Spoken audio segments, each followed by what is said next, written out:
ఈ దాడి ఎందుకు జరిగింది మనతో మాట్లాడడానికి మహబూబాబాద్ సుశీత హాస్పిటల్ అధినేత డాక్టర్ రవీంద్ర నాయక్ చౌకీదార్ మనతో ఉన్నారు. సార్ చెప్పండి, ఏమైంది? మీరు ఆ ప్రాంతంలో చదువుకున్నారు, ఆ ప్రాంత ప్రజలకు సేవలు అందించారు, ఏం జరిగింది? మీ పైన దాడి జరిగింది. నా పేరు డాక్టర్ రవీంద్ర చౌకీదార్ అండి. నేను చిన్నప్పటి నుండి గంగారం కొత్తగూడెం మండలాల్లో చదువుకోవడం జరిగిందనమాట.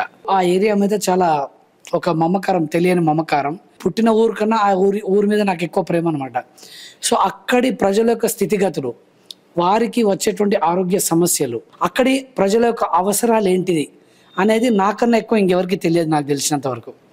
అందుకని చెప్పేసి 10వ తరగతి అయిపోయిన తర్వాత, ఎంబీబీఎస్ కంప్లీట్ అయిన తర్వాత, ఎంఎస్ చేసుకున్న తర్వాత కూడా లక్షల్లో శాలరీ పొందే అవకాశం ఉన్నా కానీ నేను చిన్నప్పుడు చదువుకున్న ఆ ప్లేస్లోకి వెళ్ళి ఆ ఊరి మీద ఉన్నటువంటి ప్రేమతోటి సేవ చేయాలన్న ఉద్దేశంతో అక్కడికి వెళ్ళడం జరిగింది. మొన్న ఏర్పడినటువంటి 30 పడకల పిహెచ్సి సెంటర్ లో కూడా మీపై భౌతికంగా దాడి జరిగిన అంశం కూడా తెరపైకి వస్తున్నది. ఎందుకు జరిగిందంటారు? అయితే 2018-19లో విపి గౌతమ్ గారు కలెక్టర్గా ఉన్నప్పుడు, చక్రధర్ సార్ ప్రాజెక్ట్ ఆఫీసర్గా ఉన్నప్పుడు నేనేం చేశానంటే ఈ రిక్వైర్మెంట్ మొత్తాన్ని ఒక డీటెయిల్డ్ ప్రాజెక్ట్ రిపోర్ట్ తయారు చేసి ఆ హెల్త్ సెక్రటరీకి, డైరెక్టర్ ఆఫ్ హెల్త్ గారికి, మన సీతక్క గారికి మరియు కలెక్టర్ గారికి, పిఓ గారికి సమర్పించడం జరిగిందనమాట. సో ఈ రిక్వైర్మెంట్ ఇది ఉంది అని వాళ్ళు తేల్చి ఏం చేశారంటే అప్పుడే కలెక్టర్ గారికి మరియు మా పిహెచ్సికి ఈ ల్యాండ్ అక్విజిషన్ చేయండి, చేస్తే 30 పడకల ఆసుపత్రి మేము శాంక్షన్ చేసే అవకాశాలు ఉన్నాయని అప్పుడు ఎమ్మెల్యే సీతక్క గారు ఉన్నప్పుడే జరిగింది. ఎందుకంటే సీతక్క గారి ప్రోత్సాహం కూడా ఇందులో చాలా ఉందన్నమాట.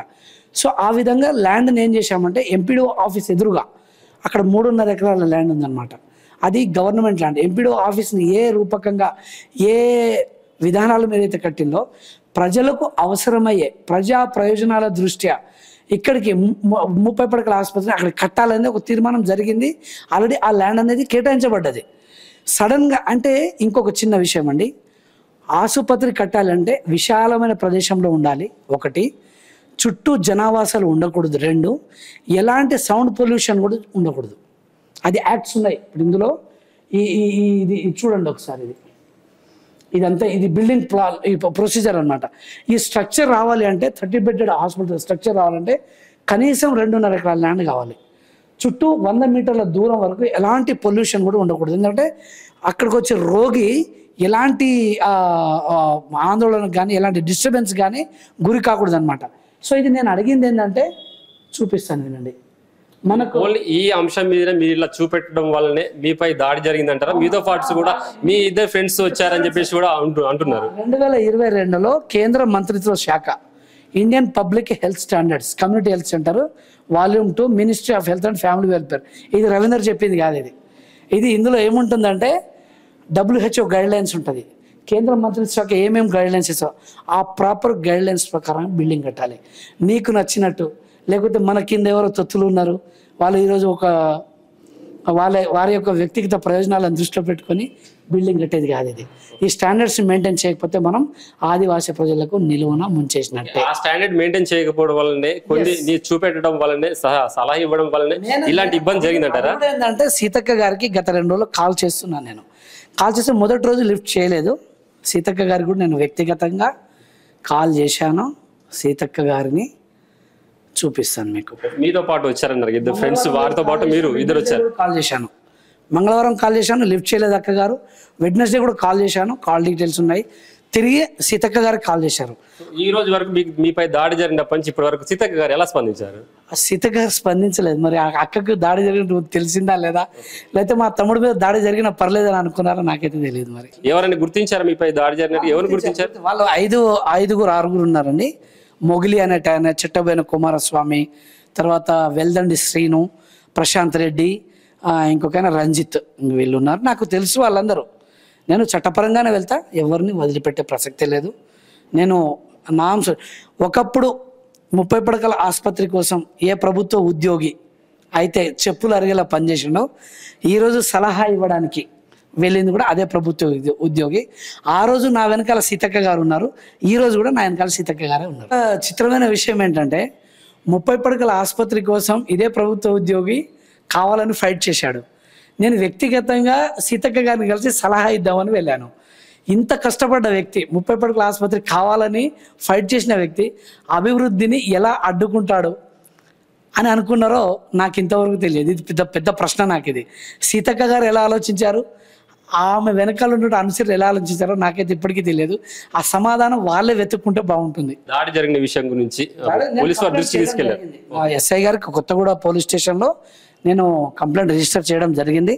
మరి వాళ్ళు ఎఫ్ఐఆర్ చేస్తారా లేదా, చేస్తే ఎప్పుడు చేస్తారు, చేయకపోతే నేను ఫర్దర్గా ఏం స్టెప్ తీసుకోవాలనే దాని మీద ఇప్పుడు న్యాయ సలహా కోసం ఎదురు చూస్తున్నాను. నేను ఏంటి ఎలా వెళ్ళబోతున్నారు భవిష్యత్తులో ముందు? ఇక మనకు ఉన్నటువంటి న్యాయపరమైనటువంటి అన్ని అవకాశాలు చూసుకొని మా ST commission member Hussain Naik గారికి కూడా ఇది తెలియజేయడం జరిగింది. ఎస్సీ అట్రాసిటీ విజిలెన్స్ కమిటీ వాళ్ళకు కూడా నేను సంప్రదించడం జరిగింది. హ్యూమన్ రైట్స్ కమిషన్ని కూడా త్వరలో మేము సంప్రదించబోతున్నాము. సో ఇవాళ వాళ్ళు అక్కడ పోయి మేము కంప్లైంట్ రిజిస్టర్ చేశాక ఫర్దర్గా ఏం చేయాలని తర్వాత చూస్తాం. బంజారాల గిరిజనుల కోసం కావచ్చు, ఇలాంటి వాళ్ళని బలోపేతం చేయడం కోసం ముందుకెళ్ళినటువంటి రవీంద్ర నాయక్ పైన ఇలాంటి భౌతిక జారీ జరిగింది అనుకోవచ్చు అంటారా? లేదు, బంజారాలు గిరిజనుల బలోపేతానికి రవీందర్ పక్షపాత వైఖరితో లేడు. ఎందుకంటే నేను చేసింది ఆదివాసీ బిడ్డల కోసం, గిరిజన బిడ్డల కోసం. నేను ఉద్యోగిగా ఉన్నప్పుడే ఇంత సామాజిక స్పృహతో చేసినప్పుడు నన్ను ఉద్యోగం పోతుంది అది అని చెప్పి బెదిరించారు చాలామంది. నేను ఉద్యోగాన్ని చూసి మీరేదో తాటాకు చప్పులకు భయపడి ఈ ఆదివాసీలకు గిరిజనులకు అన్యాయం జరిగితే చూసి ఊరుకోను. న్యాయపరమైనటువంటి ఏ విధమైనటువంటి సవాళ్ళనైనా ఎదుర్కొని ముందుకెళ్ళి దాన్ని ఏ విధంగా, అది 30 పడకల ఆసుపత్రి కాదని ఆశయం, 100 పడకల క్యాన్సర్ ఇన్స్టిట్యూట్ కావాలి అక్కడ. ఎందుకంటే ఎంతోమంది మహిళలు క్యాన్సర్ ఎలా వస్తుందో తెలియక చివరి స్టేజ్లో క్యాన్సర్కి గురై నా దగ్గరికి వచ్చి ఉచితంగా సర్జరీ చేసుకొని పోయిన ఆదివాసీ గిరిజన మహిళల కోసం ఇది నేను చేసే పోరాటం. ఇది ఏ సీతక్క గారి కోసమో, లేకపోతే ఆమె అనుచరుల కోసమో, లేకపోతే రవీందర్ అనుచరుల కోసమో, రవీందర్ వ్యక్తిగత ప్రయోజనాల కోసం చేసేది కాదు. నాకు వ్యక్తిగతంగా సీతక్క గారితో కానీ మిగతా వారితో కానీ ఎలాంటి ఇది లేదు. నేను నా మిత్రులతో చర్చిస్తున్నాను. సడన్గా వారు తాగి ఉన్నారు, తాగి వచ్చి నా మీద దాడికి వచ్చిండు. సో వారి యొక్క ఏందనేది ఫర్దర్గా మనం చూడాలి. అక్క తమ్ముడు అనుబంధం అలాగే కొనసాగుతుంది తప్పించి మీతో ఏం లేదంటారు? అక్క తమ్ముడు నేను పొద్దున పోతే పంచాయతీ చేసుకోవడం మా అక్కతోటి. నాకు కావాల్సిన ఆదివాసీ బిడ్డల కోసం ఇది కావాలి అక్క అంటే, అరే నువ్వు ఎక్కడ పోయినా ఆదివాసీల క్షేమం కోసం నువ్వు వదిలిపెట్టావంటే మా ఇద్దరి మీద ఆ చనువు ఉంది. నేను అక్కగా, నేను నా తమ్ముడిగా నాకు ఆ యాక్సెస్ ఉంది అక్కతోటి నాకు. ఎందుకంటే అక్కగారు ఏం చేశారంటే, నా పిహెచ్సికి గూడూరు లాగా తయారు చేయాలక్క నేను అని చెప్తే సీతక్క గారు అప్పటికప్పుడే 5 లక్షల విలువ చేసేటువంటి మెడికల్ ఎక్విప్మెంట్ నాకు డొనేట్ చేయించారనమాట. సో నాకేంటంటే ఎప్పటికీ నేను ఏ ప్రసంగంలోనైనా సీతక్క గారు అంటే నాకు ఒక ఇన్స్పిరేషన్. సరే వ్యక్తిగతంగా ఎవరి వల్ల ఉన్నా నాకు తెలియదు, but as per my concern నేను చూసిన సీతక్క అనేది ఇంకా కంప్లీట్ ఒక ఇన్నోవేటివ్ పర్సనాలిటీ. అంటే ఒక సృజనాత్మకత కలిగి ఈ సమాజానికి ఏం చేయాలి, ఈ వ్యక్తి ఇంత కష్టపడుతున్నాడు కదా, ఈయనకు మనం జెన్యున్గా సపోర్ట్ చేయాలి అనుకునే వ్యక్తులలో ఆ ముందు వరుసలో ఉంటారు సీతక్క. ఆదివాసుల యొక్క లక్ష్యం కోసం, వారి యొక్క ఆరోగ్య విషయాల దృష్టి నా యొక్క పూర్తి స్థాయిలో నా సహకారం ఉంటుంది. వారి యొక్క ఆశయం కోసం, వారి యొక్క ఆరోగ్యం కోసం పూర్తి స్థాయిలో పాటుపడ్డా అది తప్పించి ఎవరికి ఏ ఉద్దేశం లేరు. వారికి కావాలి కొన్ని ప్రలోభాల విషయంలోనే కొంతమంది దాడి జరిగింది తప్పించి సీతక్కకు నాకు మధ్య అక్క తమ్ముడు అనుబంధం ఉంటుంది తప్పించి ఎలాంటి ప్రలోభాలు లేవని చెప్పేసి కూడా రవీంద్ర నాయక్ చెప్తున్నారు. కెమెరా పర్సన్ శ్రావంత వెంకన్న బాబా జిల్లా న్యూస్.